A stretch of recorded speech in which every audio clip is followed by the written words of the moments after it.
तो देखिए ये 15 तारीख को आदेश आया हुआ, 15 नवंबर 2022 को आदेश आया हुआ। इंपॉर्टेंट चीज़ें हम पढ़ेंगे, बाकी चीज़ों के बारे में नहीं पढ़ेंगे, ठीक है। तो इसमें क्या लिखा है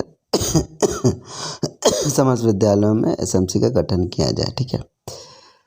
तो इसमें सबसे इम्पोर्टेंट चीज़ों के बारे में बात कर लेते हैं।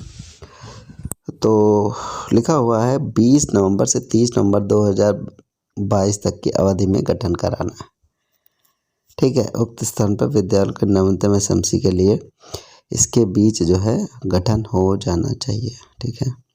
इस चीज़ को आपको याद रखना पड़ेगा कि ये इसके बीच हो जाना चाहिए, क्योंकि 1 दिसंबर से नई एसएमसी का कार्य शुरू होगा। देख लीजिए कि लिखा है, नव गठित विद्यालय प्रबंध समिति दिनांक 1 दिसंबर 2022 से क्रियाशील हो सके, इसके लिए 20 से 30 नवंबर तक का आपको गठन कर लेना है, ठीक है। क्या प्रक्रिया होगी, इससे संबंधित हमारा वीडियो है, क्योंकि पुरानी वाली का जो कार्यकाल समाप्त हो रहा है वो 30 नवंबर 2022 तक का समाप्त हो रहा है, ठीक है। चलिए चलते हैं, इससे संबंधित और भी क्या चीज़ें हैं इसके बारे में हम लोग बात कर लेते हैं, क्योंकि एसएमसी बहुत इंपॉर्टेंट चीज़ है विद्यालयों में।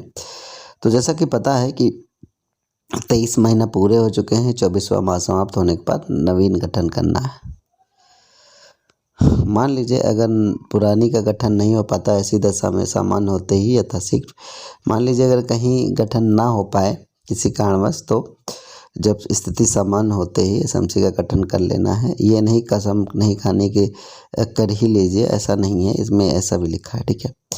लिखा है ऐसी दशा स्थिति सामान्य होते ही यथाशीघ्र एसएमसी का गठन कर लिया जाए। यानी कि अगर ऑप्शन है आपके पास कि अगर ना करना चाहें तो मतलब कंडीशंस हैं, आम चुनाव, महामारी, प्राकृतिक आपदा की स्थिति में ऐसा हो सकता है कि एसएमसी का गठन ना करें, ठीक है। आगे देखिए क्या है, और क्या है, एक ही परिसर में जहाँ पे कंपोजिट हो, प्राथमिक उच्च प्राथमिक एक ही है, और ऐसी स्थिति में क्या करना है आपको, एक ही होगी एसएमसी, दो नहीं हो। कंपोजिट विद्यालयों की एक ही होगी, प्राथमिक का एक और जूनियर का एक होगा, और हो कस्तूरबा का भी एक ही होगा। 15 सदस्य होंगे और 50% महिलाओं का आरक्षण होगा। देख लीजिए 15 सदस्य, 50% महिलाओं का आरक्षण होगा, 11 बच्चों के अभिभावक माता पिता होंगे और 4 अन्य सदस्य होंगे। इसके बारे में भी वही पुरानी चीज़ें, कुछ नया नहीं है। लेखपाल होगा, ठीक है, एएनएम होगी, और स्थानीय प्राधिकारी निर्वाचित सदस्यों में से एक सदस्य होगा,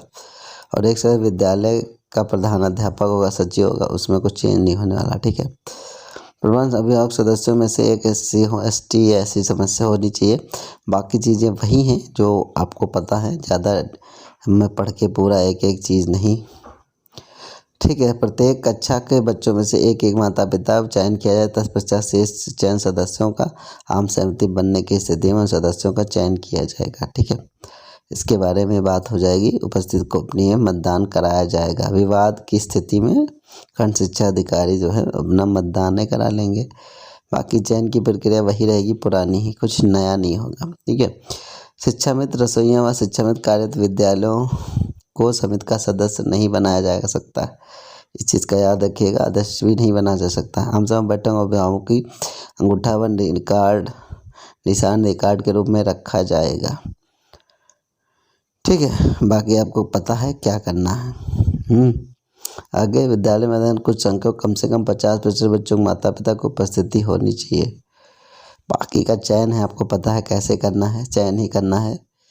पता लगे कि ऐसी प्रक्रिया अपना लो कि चयन ना हो पाए। और भैया इंपॉर्टेंट ये देखिएगा, ग्राम प्रधान से समन्वय बनवा के कहना।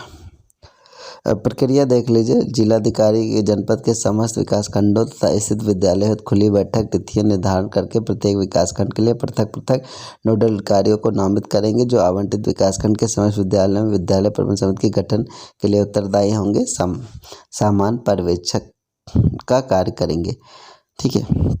जनपद स्तर पर खुली बैठक की स्थिति में चार्ट विद्यालय तैयार किया जाएगा तथा संबंधित विकासखंड हेतु नामित नोडल अधिकारी उपलब्ध कराया जाएगा। खंड शिक्षा अधिकारी द्वारा प्रत्येक विद्यालय में इससे आशय का मुनादी कराया जाना सुनिश्चित किया जाए कि उनके विकासखंड में एसएमसी का चुनाव अमुक तिथि को होगा।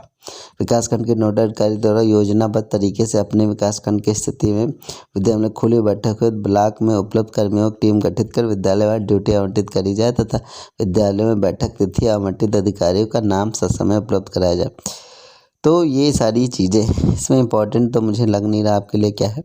विद्यालय में खुली बैठक द्वारा होना है, बाकी आपको कैसे करना है आप जानते हो, इसमें कुछ खास नहीं करना है। विद्यालय प्रबंधन समिति से पूर्व खुली बैठक स्थिति सूचना एसएमसी के कर्तव्य दायित्व की जानकारी आदि अधिक प्रचार प्रसार वाले मुख्य पेपरों में दे सकते हो। स्थानीय ये बहुत बड़े जो स्कूल होते हैं उनके बारे में, छोटे मोटे स्कूलों कंपोजिट हो गए, जैसे 1000-2000 बच्चे हो गए, उनकी कंडीशन 500 पार, उसमें थोड़ा पैसा ज़्यादा आता जाता है, तो उसके लिए ठीक है ये चीज़, ठीक है।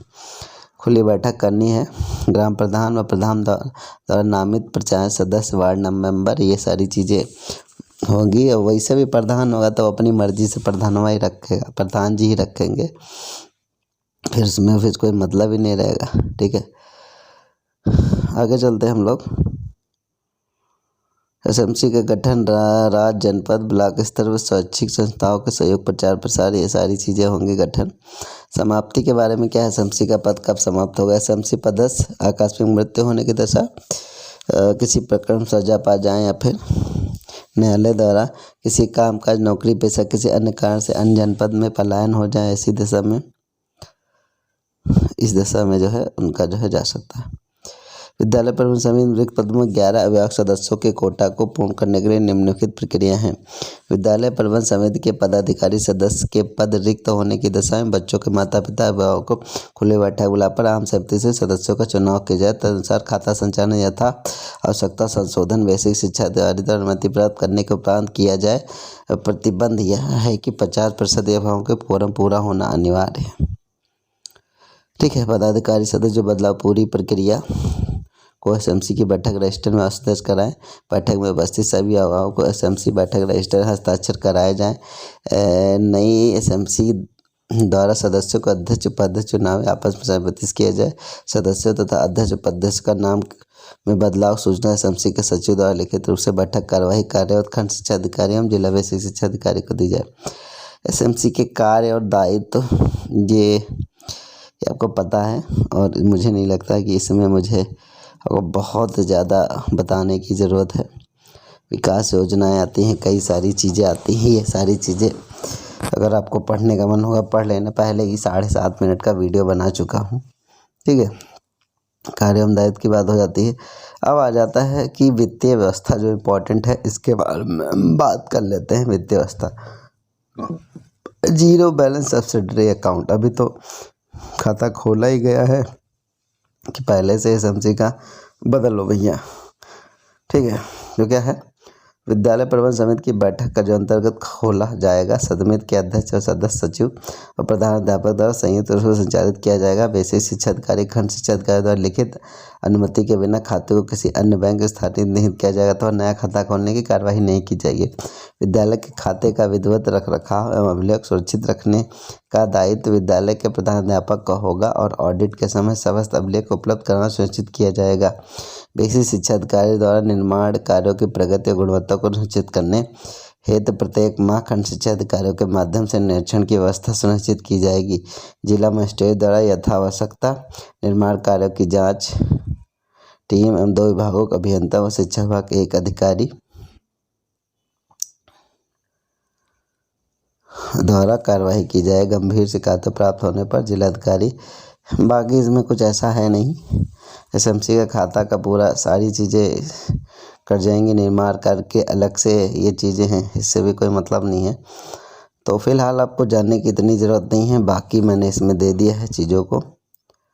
तो इस संबंध में सबसे इम्पोर्टेंट चीज़ क्या है, इसको 20 से 30 नवंबर तक, 30 नवंबर से हराम करना है, क्योंकि 1 दिसंबर को नई एसएमसी रखा जाए, ठीक है। बाकी जो निर्माण, भवन निर्माण, सारा पैसा इसी में ही आता है, ठीक है। अगर मेरे पास प्रारूप मिलता है तो मैं इसको आपके साथ शेयर करता हूँ, ठीक है दोस्तों। फिर मिलते हैं एक और डेज, तब तक बने रहिए, नमस्कार।